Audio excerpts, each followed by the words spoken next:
Time now for the morning rush. We begin with breaking news out of southeast Albuquerque. At last check, APD still in a SWAT standoff with a man who's barricaded himself inside a home. This is on the 1000 block of Madera in the area of Catherine and Ortiz, right off of San Mateo. APD says it started as a violent domestic dispute. Our crew and scene saw streets in this area blocked off. However, San Mateo is not reportedly affected at this time. This is a developing story. As soon as we get more details, I'll pass them on to you right here on KRQE News 13. Fabian Gonzales, the only man charged in the high-profile murder case of Victoria Martins, is expected in court today for a status hearing ahead of his trial. This after a judge decides key pieces of evidence against him will be omitted during his trial and that of Jessica Kelly's. Now, Judge Charles Brown signed a motion stating that previous criminal and drug history, as well as time spent in prison, will be omitted from, again, both the trials of both Fabian Gonzales and his cousin Jessica Kelly. Judge Brown did grant the state's request to allow APD lapel video from the first officers on scene to be shown in court. This morning, the Senate Judiciary Committee will conduct a hearing into the sexual assault allegations against Supreme Court nominee Brett Kavanaugh. Only two witnesses are expected to be called. That's Kavanaugh and Christine Blasey Ford. Ford was the first woman to publicly accuse a nominee of misconduct. She says he tried to rape her at a house party in the early 1980s. Kristen. Low clouds and fog out across the southeast this morning. Everybody else talking clear skies and sunshine throughout the day. We're going to continue with the quiet weather and sunny skies as we get into Friday afternoon. We are still waiting to hear back from Roswell police about a possible human smuggling case. It involves what appears to be as many as 21 illegal immigrants. 12 of those are waking up in ICE custody this morning. A Roswell police officer tried to pull over an SUV for making a wide turn into a wrong lane. Officers say less than a minute later, as many as 21 passengers ran out of the car. A dozen of those were caught. There's no word on where they are coming from, and we'll update you on air and on the KRQE News app when we learn more. The state is holding off on refiling charges against the suspects in the Amalia compound case. The DA says they want the federal case to be completed before they take action. In August, the Taos County Sheriff's Office raided the compound, finding 5 adults, 11 children, and the body of a 3-year-old boy. Originally, the adults faced child abuse charges, but missed deadlines caused the charges to be dropped. The U.S. Attorney's Office is prosecuting the suspects on terrorism-related charges. The Durango School Board unanimously voted to endorse passing an amendment that will increase state taxes, adding up to $1.6 billion annually for the state. This will go to fund preschool through high school education across Colorado. It now goes to voters. This would increase income tax for residents making more than $150,000 a year.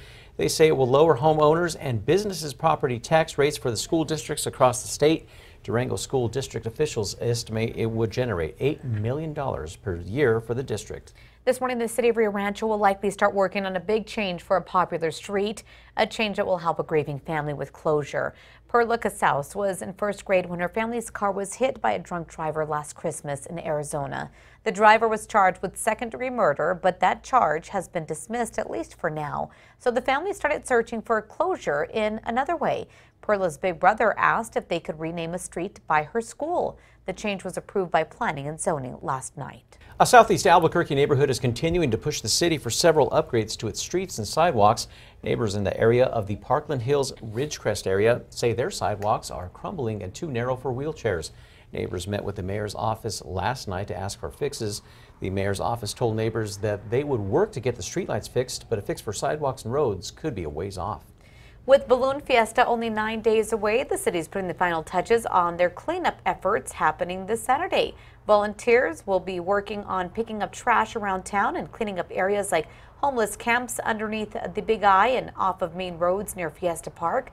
Saturday's cleanup event will do a thorough cleaning around the park and on nearby medians, highways, and ramps. Kristen.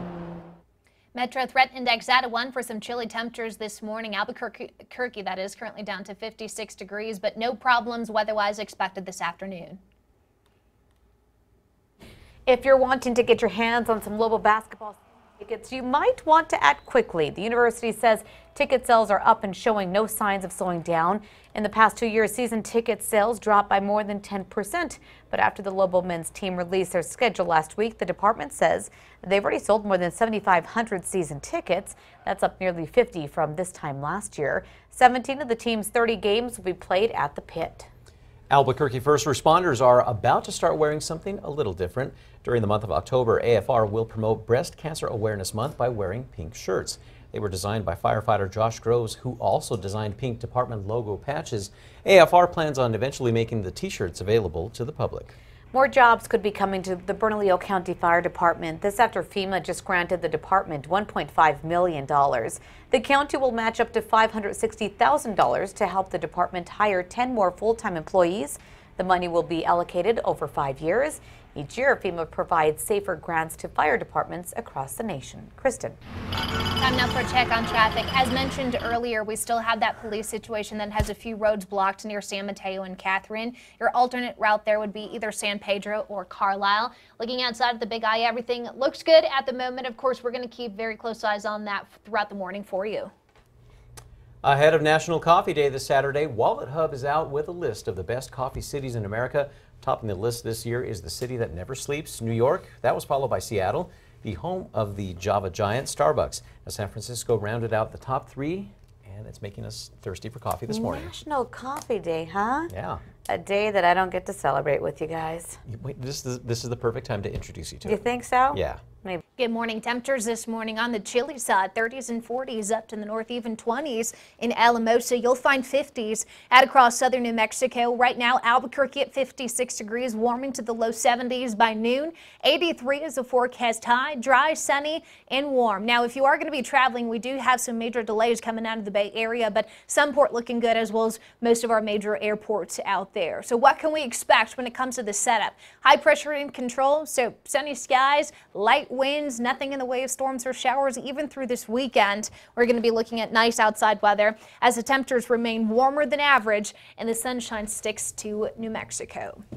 Time now for a look at the 5 facts. Start with number 5 here. A local teen is now hard at work making sure she walks home with the grand prize winner of a major scholarship. La Cueva High School senior Adeline Moore is a finalist in the Breakthrough Junior Challenge, a competition that asks students to explain a major scientific idea in a short video. She is one of just 16 kids to make it this far in the competition.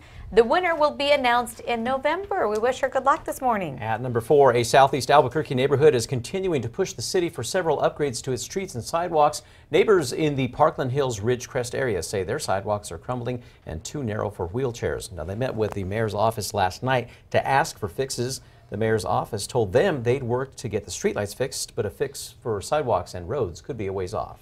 At number 3, temperatures remaining warm for the next several days. Sunny skies and light winds Thursday through the weekend. Monday and Tuesday with high pressures shifting to our east, we're going to be looking at increasing rain and thunderstorm chances over the western 2/3 of the state. And number 2 now, in just hours from now, a Senate Judiciary Committee will hear testimony from Supreme Court nominee Brett Kavanaugh and the woman accusing him of sexual assault, Christine Blasey Ford. In the meantime, more allegations against Kavanaugh surfaced recently. President Trump is calling the allegations a con job, with Democrats out to destroy Kavanaugh's reputation.